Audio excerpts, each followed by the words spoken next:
Hello everyone, I am back with the fifth lecture of the chapter Events Tries in O-Level, written by Colin Dexter from your book Vistas. Students, in the previous lecture we have already discussed that they are all set for the exam. Events is ready to take the exam. McCleary has also visited the cell.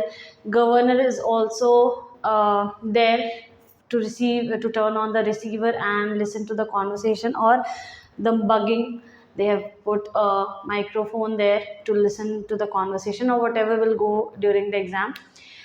But there was still a doubt somewhere. There were some doubts that what if Evans tries to escape or Evans use something which McCleary has brought to hold him as hostage and to escape the cell, etc. etc.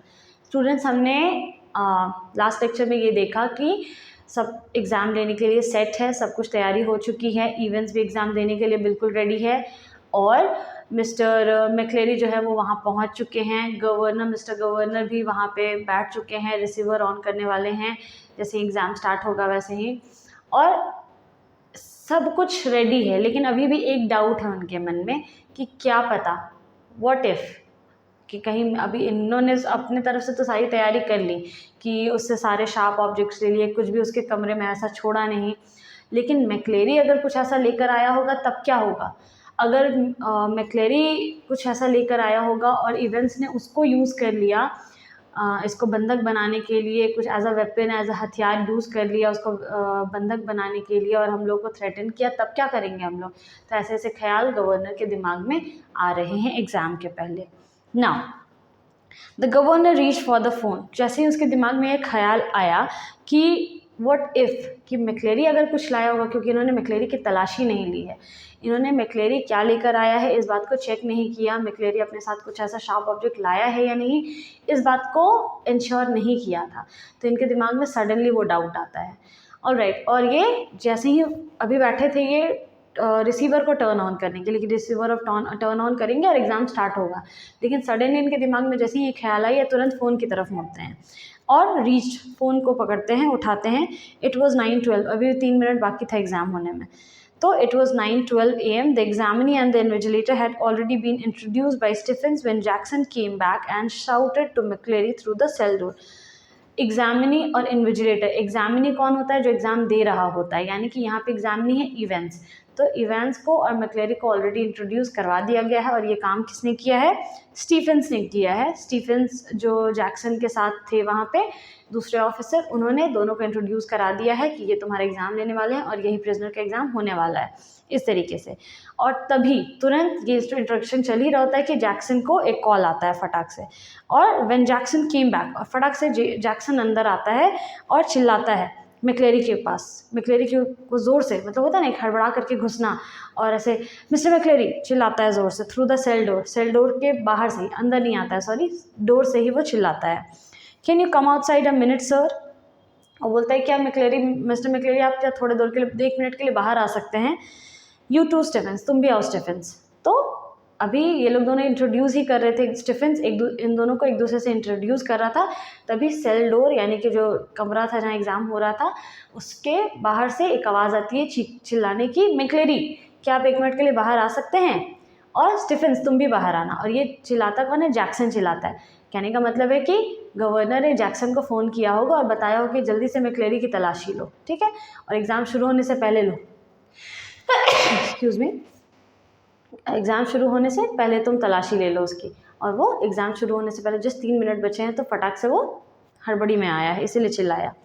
Jackson quickly explain the governors worry, और Jackson फटाफट से समझाता है कि governor को किस बात की चिंता है, और इन दोनों को, स्टीफेंस को और मैक्लेरी को समझाता है जैक्सन कि गवर्नर ने बोला है कि हो सकता है मैक्लेरी के पास ऐसा कोई सामान होगा जिसको वो यूज़ करेगा, आपको बंधक बना लेगा या आपको नुकसान पहुंचा सकता है, इसलिए हम लोग रिस्क नहीं लेना चाहते हैं, आपकी तलाशी लेनी है। And McLeery patiently held out his arm at shoulder level, और मैक्लेरी भी इस तरीके से ऐसे खड़ा हो जाता है कि आप मेरी तलाशी ले सकते हैं, बिल्कुल एकदम पेशेंटली, धीरज के साथ, धैर्य के साथ, बहुत शांति से वो ऐसे खड़ा हो जाता है कि आप मेरी तलाशी ले लीजिए। Wills Jackson lightly frisk his cloth, और जैक्सन जो है वो हल्के हल्के से उसके कपड़ों को क्या करता है, फ्रिस्क करता है। फ्रिस्क का मतलब होता है तलाशी लेना, एग्ज़ाम में आपने देखा होगा फ्रिस्किंग होती है तो हल्के हल्के ऊपर ऊपर से उसकी तलाशी जैक्सन ले लेता है। समथिंग हार्ड हियर सर, तो कहीं पे उसको कुछ हार्ड नज़र आता है तो कहता है कुछ है यहाँ पे सर हार्ड, कुछ सख्त है यार। माई रीडिंग ग्लासेस, तो यहाँ पे मे बी इस पॉकेट में उन्होंने अपने रीडिंग ग्लासेस रखे होंगे तो इसीलिए मैक्लेरी कहता है माई रीडिंग ग्लासेस, यहाँ पे मेरे चश्मे हैं। Replied McLeery looking down at the spectacle case, और उसके हाथ में स्पेक्टिकल केस होता है जिसपे चश्मे को रखते हैं, उसको देखते हुए कहते हैं my reading glasses. Jackson quickly reassured him and bending down on the landing thumb flicked the catches on the suitcase। और जैक्सन जैसे ही रीअश्योर करता है अच्छा ठीक है हाँ कोई बात नहीं चलिए चलिए, एंड बेंडिंग डाउन, और झुकता है और वहाँ पे सूटकेस होता है उसका, ऐसे थंब फ्लिकेड जिसको थंब से ऐसे करके पकड़ते हैं, और सूटकेस होता है उसके हाथ में एक। He picked up each envelope in turn, एक एक करके वो एक एक एनवेलप को निकालता है। Carefully passed his palms along the surface, और सारे को ऐसे ऐसे करके पाम से टच करता है सारे एनवेलप को, सारे लिफाफों को, किसी में वैसा कुछ शार्प ऑब्जेक्ट तो नहीं है। एंड सीम सेटिस्फाइड, और फिर उसको संतुष्टि हो जाती है, मतलब उसने अच्छे से चेकिंग कर ली पूरी तरीके से। ही rifled cursorily through a few pages of Holy Writ and vaguely shook the church times। अब मैंने आपको बताया था कि जिस टाइम पे मैक्लेरी को इंट्रोड्यूस किया गया था तब मैंने आपको बताया था कि मैक्लेरी अपने साथ कुछ कुछ सामान लेकर के आ रहे थे, जो भी चीज़ एग्ज़ाम के लिए ज़रूरी थी वो तो उन्होंने ली ही थी अपने साथ, और उनके पास एक बाइबल था जो किसी औरत, कुछ वुमेन गिल्ड के पास जाकर के वो पढ़ने वाले थे, और उनके पास एक न्यूज़पेपर था जिसका नाम था द चर्च टाइम्स। ठीक है, ये दो चीज़ें उनके पास थी। तो ही राइफल्ड का मतलब पलटना।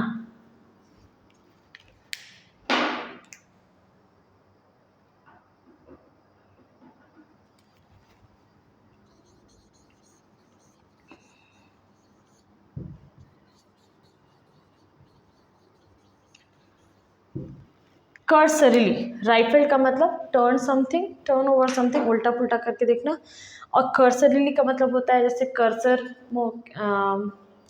कंप्यूटर में कर्सर मूव करता है ना, तो उसको कहते हैं सतह जो होता है ऐसे ऐसे करके उसको अच्छे से ऐसे ऐसे करके देखना, उलटना पलटना, किसी चीज़ को सतह से पकड़ करके।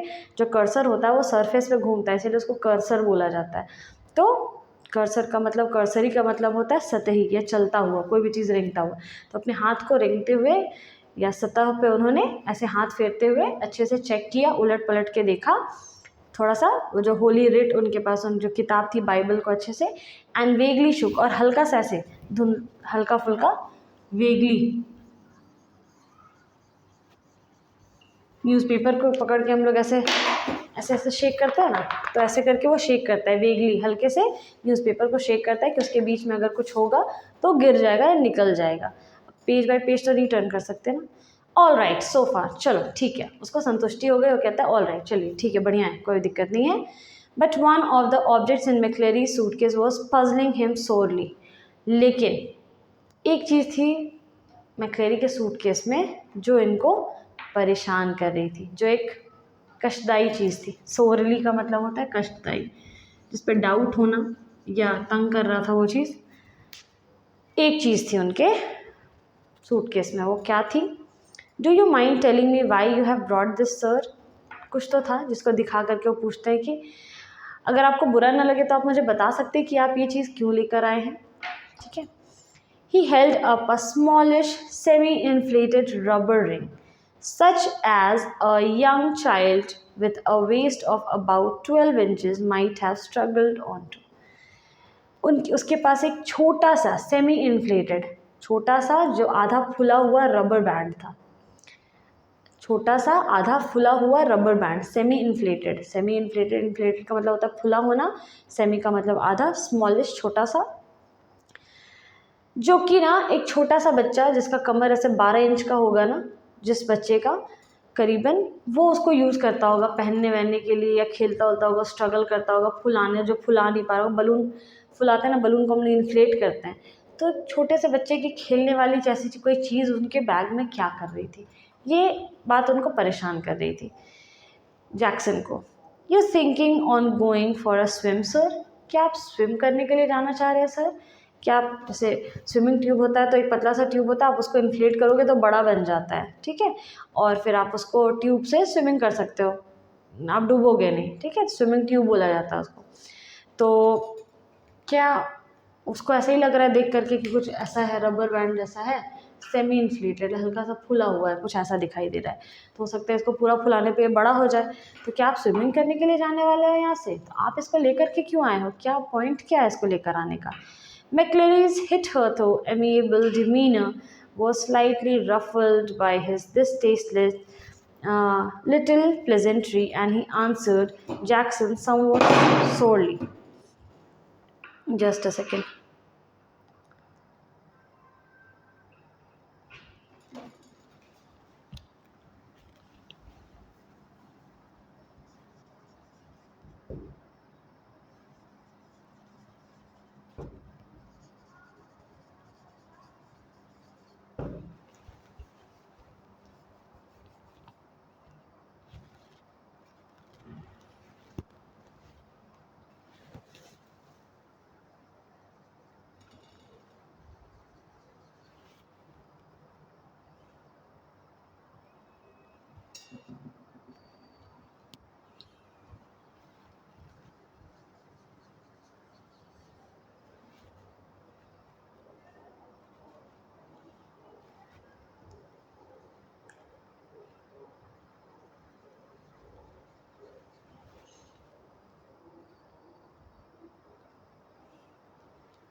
Now, इन सारी चीज़ों का मीनिंग देख लेते हैं पहले। हिथर्थो का मतलब होता है अब तक, अभी तक। अभी क्या हो रहा था कि इतने देर से वो बहुत ही पेशेंटली अपनी तलाशी ले रहे, उनकी तलाशी ली जा रही थी, और वो बड़े शांति से अलाउ कर रहे थे, कुछ भी बोल नहीं रहे थे, बड़े प्यार से ऐसे खड़े हो गए थे कि लो मेरी तलाशी ले सकते हो, कोई बात नहीं, कोई दिक्कत नहीं, मुझे कोई आपत्ति नहीं है, ठीक है। तो उनकी तलाशी ली जा रही थी। अब क्या हुआ कि इनका पेशेंस अब जवाब दे रहा था, क्योंकि कोई चीज़ वो ले करके आए हैं, रबर ट्यूब जैसा ऐसा दिखने वाला, ठीक है, जो कि हार्मफुल नहीं लग रहा है, स्टिल इसके ऊपर इतने सारे सवाल किए जा रहे हैं। तो इसको, इन लोगों को क्या लगा कि मैक्लेरी को क्या लगा कि क्यों आखिर मेरे से इतना सवाल जवाब, जब मैंने कुछ किया नहीं है और मैं किसी को किसी तरह का नुकसान नहीं पहुंचा रहा हूँ, तो फिर मेरे से इतना सवाल जवाब क्यों किया जा रहा है, ठीक है।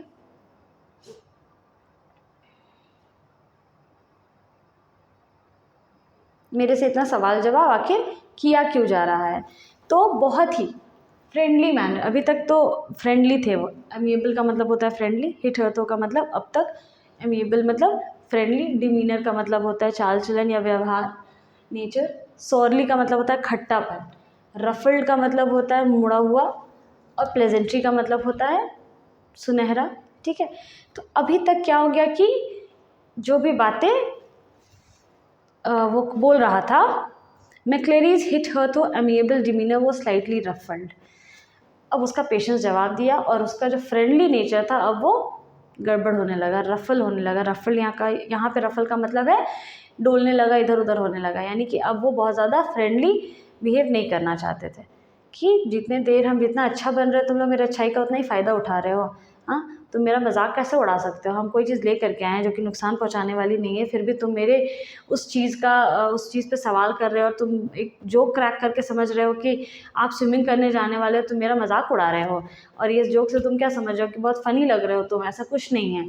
तो प्लेजेंट्री, ये प्लेजेंट्री बिल्कुल नहीं है, जो तुम जोक मार रहे हो या जो तुम मजाक कर रहे हो, ये बिल्कुल भी हंसने वाला नहीं है, इससे मुझे कोई हंसी नहीं है, टेस्टलेस है, ये बिल्कुल ही बेस्वाद है, ठीक है। तो मैक्लेरीज हिथर्थो amiable demeanor was slightly ruffled by his tasteless little pleasantry, and he answered, और वो आंसर देता है एकदम सोरली, एकदम खट्टेपन के साथ आंसर देता है, if ye must know I suffer from hemorrhoids, and when I am sitting down for any length or time, तो वो रीज़न देता है कि ये जो चीज़ है ये मैं ले करके आया हूँ, इसको लेकर के इसने मजाक उड़ा दिया जैक्सन ने कि आप स्विमिंग करने जाने वाले हो क्या। तो वो बताते हैं कि नहीं, तुमको अगर ज़रा सा भी नॉलेज होगा ना, अगर तुम्हें थोड़ा सा भी कुछ पता होगा, तुम मुझे इतना ही जानते हो, तो तुम्हें मालूम होना चाहिए कि मुझे हेमरॉइड्स है।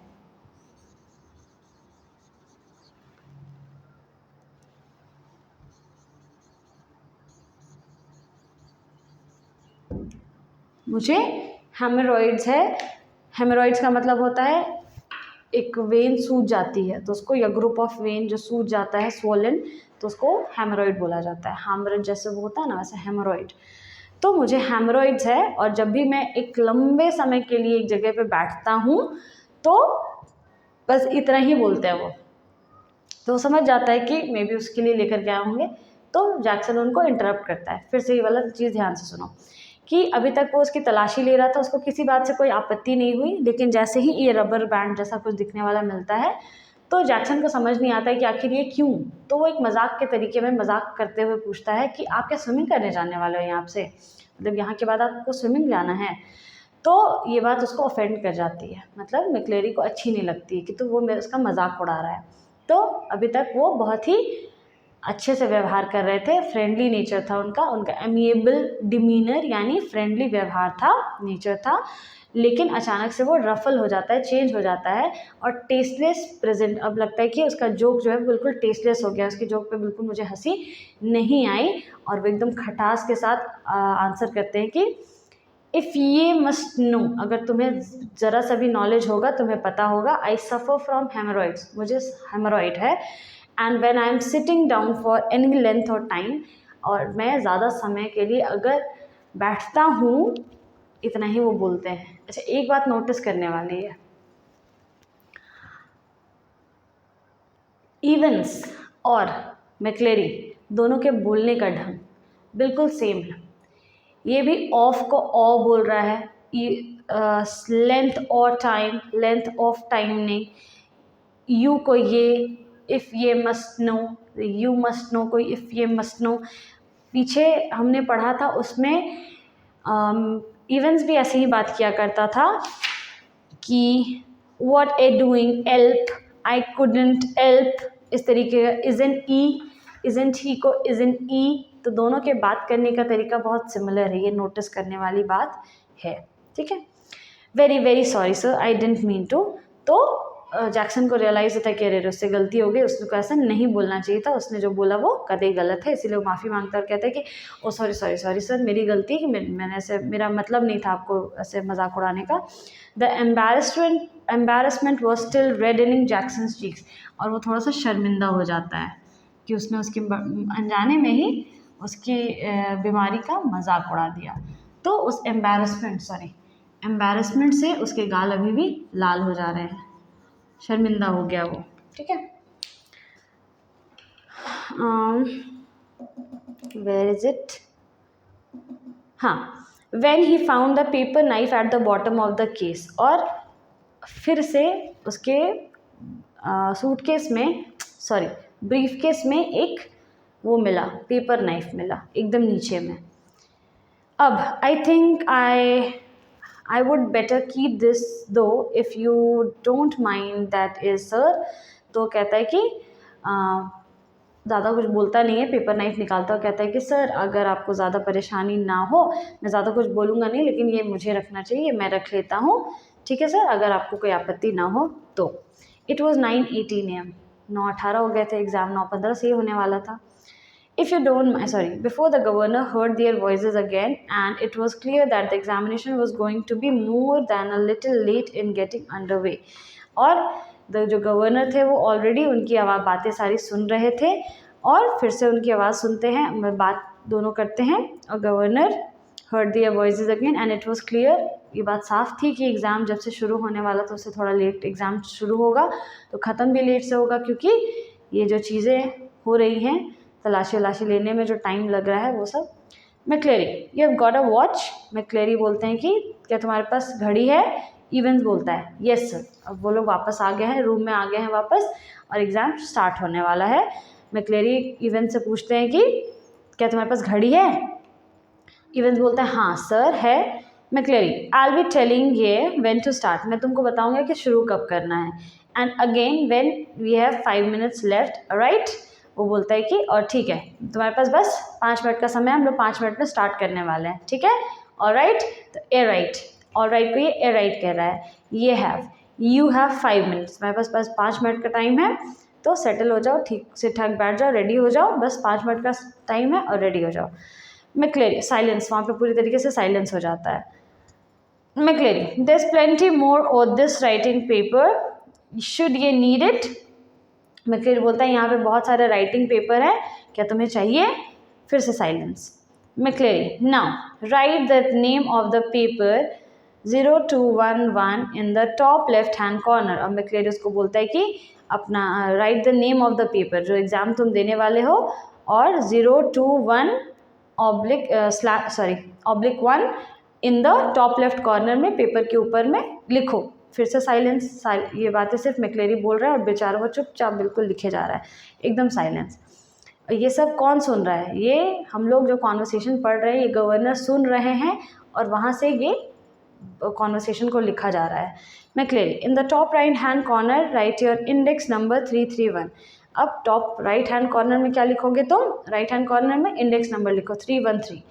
And in the box just below that right your centre number 271, alright. और जस्ट उसके नीचे एक बॉक्स है सेंटर में, उसमें सेंटर का नंबर लिखो 271, ऑलराइट। फिर से साइलेंस। 9:20 हो गया इतना सब कुछ करवाने में, यानी कि एग्जामिनेशन में जैसे हम लोग फिल करवाते हैं ना सारे कॉलम्स वगैरह, इन्विजिलेटर करवाते हैं, वैसे ही एक एक करके टॉप राइट हैंड कॉर्नर में, टॉप लेफ्ट हैंड कॉर्नर में, सेंटर में कि क्या नंबर क्या लिखना है सब कुछ लिख रहा है। यहाँ पे अपना नाम जो है right the name of the paper, तो उसको लिखना है लेफ़्ट हैंड कॉर्नर में, राइट में इंडेक्स नंबर है, सेंटर नंबर है। तो ये सारा वहाँ का रूल एंड रेगुलेशन होगा, ये सब नेसेसरी इन्फॉर्मेशन होगा, इस वजह से ये सारी चीज़ें लिखवाई जा रही हैं। McLeery I am now going to, और वो बोलता है कि अब मैं शुरू करने वाला हूँ, बस इतना ही बोल के रुक जाता है। Evans is not going to stay here is he, तो इवेंस बोलता है ये यहाँ नहीं रहने वाला है ना, ये यहाँ नहीं रुक रहे है ना। किसके बारे में बोला, शायद स्टीफेंस के बारे में बोल रहा है कि ये भी यहीं रहेंगे एग्ज़ाम के टाइम पे, नहीं ना, मतलब वो नहीं चाहता इवेंस कि स्टीफेंस भी एग्ज़ाम के टाइम पे यहीं पे रहे, तो वो पूछता है कि ये भी यहीं रहने वाले हैं, नहीं ना। McLeery I don't know about that, तो मैक्लेरी बोलता है मुझे नहीं पता, मैं कैसे बताऊँ। Stephens mister Jackson give me strict instructions to, तो स्टीफेंस बोलता है नहीं मैं यहीं रुकूंगा, मिस्टर जैक्सन ने मुझे यहाँ रुकने के लिए बोला और स्ट्रिक्टली बोला यहाँ पे रुकने के लिए, तो तुम ज़्यादा होशियारी मत करो, मैं यहीं रुक रहा हूँ। Evans how am I suppose to concentrate on my exam with someone breathing down my neck, Christ sorry sir I didn't mean.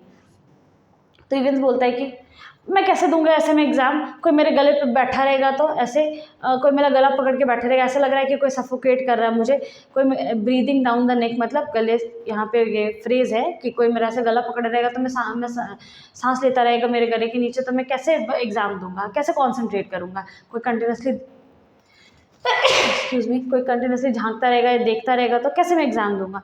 भगवान ये लोग भी ना, सर सॉरी मेरा ऐसा कुछ मतलब नहीं था, लेकिन प्लीज़ इनको यहाँ से भेजिए, मैं ऐसे कॉन्सेंट्रेट करके एग्ज़ाम नहीं दे सकता हूँ ऐसे। The governor reach for the phone, governor phone के पास फिर से फ़ोन उठाते हो, तो सब कुछ सुन रहे हैं ना, और ये हम लोग ये कॉन्वर्सेशन उनके थ्रू ही पढ़ रहे हैं। तो वो फटाक से फ़ोन उठाते हैं और जैक्सन को फ़ोन मिलाते, कहते हैं good get Stephens out of the cell will you, जाओ जल्दी से स्टीफेंस को, जैक्सन को कॉल किया, गवर्नर ने जैक्सन को कॉल किया और बोला कि स्टीफेन को सेल से निकालो, जल्दी बाहर निकालो। I think we are perhaps overdoing this, मुझे ऐसा लगता है कि बहुत ज़्यादा हो रहा है, इतना भी स्ट्रिक्ट नहीं होना चाहिए, वहाँ पे किसी को खड़ा करना, सही में वो कैसे कॉन्सेंट्रेट करेगा। मतलब गवर्नर का सॉफ्ट कॉर्नर है इवेंट्स की तरफ, उन्हें ऐसा लग रहा है कि उन्होंने कुछ ज़्यादा ही सख्ती बरत ली है, और वो सच में एग्ज़ाम कैसे देगा, अगर इतना स्ट्रिक्ट, अगर कोई स्ट्रिक्टली कोई एग्ज़ाम लेगा तो वो एग्ज़ाम कैसे देगा। इसलिए ओवर डूइंग, हम लोग कुछ ज़्यादा ही कर दे रहे हैं, इतना ठीक नहीं है, उसको एग्ज़ाम देने दो शांति से, उसको स्टीफेंस को बोलो कि वहाँ से बाहर निकलेगा। As you wish sir, Jackson बोलता है जैसा आप कहें सर। Governor heard the exchanges in the cell, heard the door clang once more and heard McLeery announce that the examination had begun at last. Governor ये सारी चीज़ें सुन रहे हैं सब कुछ, उनको आवाज़ आती है कि एक्सचेंज हुआ है सेल में, मतलब सेल खुला है, वापस से सेल को लॉक किया गया है, दरवाजे को बंद होते हुए सुना है, और मैक्लेरी को बोलते हुए सुना है कि चलो फाइनली एग्ज़ाम स्टार्ट हो गया, फाइनली एग्ज़ाम हमने शुरू कर दिया है, अब जाकर के कोई डिस्टर्बेंस नहीं होगी, अब फाइनली एग्ज़ाम शुरू होगा। क्योंकि अभी तक एग्ज़ाम 9:15 में शुरू होने वाला था और एग्ज़ाम शुरू होते होते जो भी टाइम लग गया, क्योंकि उसके बीच में बहुत सारे ऑब्स्टिकल्स आए हैं। पहले तो मैक्लेरी की तलाशी ली गई है, फिर स्टीफेंस की वजह से दिक्कत हो रही थी तो स्टीफेंस को वहाँ से निकाला गया है, और एक्सेट्रा एक्सेट्रा। इस तरीके से टाइम जो है वो थोड़ा स्ट्रेच हो गया है। 9:15 में एग्ज़ाम ना स्टार्ट होकर के ऑलरेडी डिले हो गया था, 9:20 हो ही गया था। अब स्टीफेंस को वहाँ से निकाला गया होगा तो कुछ और समय बीत गया होगा, लेकिन फाइनली अब बिना किसी अड़चन के एग्ज़ाम शुरू हो गया है और ये बात अनाउंस कर दी है मैक्लेरी ने। Now this is an interesting turn of the chapter that McClary and Evans, they both are alone in a cell and ऐसा लग रहा है ना कि everything is going according to how Evans कैसा चाहता है, everything is going as planned। कि Evans चाह रहा था कि एग्ज़ाम अकेले हो, इवेंट्स को उस हिसाब से एग्ज़ाम मिल गया देने के लिए। वो चाहता था कि उसका हैट उसके पास रहे, उसका हैट उसको अलाउ कर दिया गया देने के लिए। तो everything is till now going as plan. ऐसा लग रहा है कि ना कुछ तो गड़बड़ हो रही है और वो लोग दोनों एक कमरे में हैं। एग्ज़ाम सीरियसली देना है क्योंकि पढ़ा लिखा तो वो है नहीं ऐसे भी, क्योंकि उसको गुड लक टुमारो नहीं आ रहा था समझ में जर्मन का। तो सीरियसली क्या वो एग्ज़ाम देना चाहता है कि समथिंग इज़ फिशिंग, कि something he is planning something or something is going on in his mind, because I don't know, I have a feeling that there's something is cooking up and it is Evans who is planning everything. It is going according or exactly the way he wants it to। ठीक है, अभी तक फ़िलहाल देखते हैं क्योंकि लेकिन अभी तक को ऐसा कुछ भी औज़ार वगैरह तो है नहीं। पेपर नाइफ भी था वो भी रख लिया गया, इसके पास से रेज़र वगैरह सब कुछ हटा दिया गया, तलाशी बहुत अच्छे से ली गई है। तो I don't know, I am not sure what will happen. So this is the interesting turn that what will happen next, so we will find out in the next lecture. Thank you.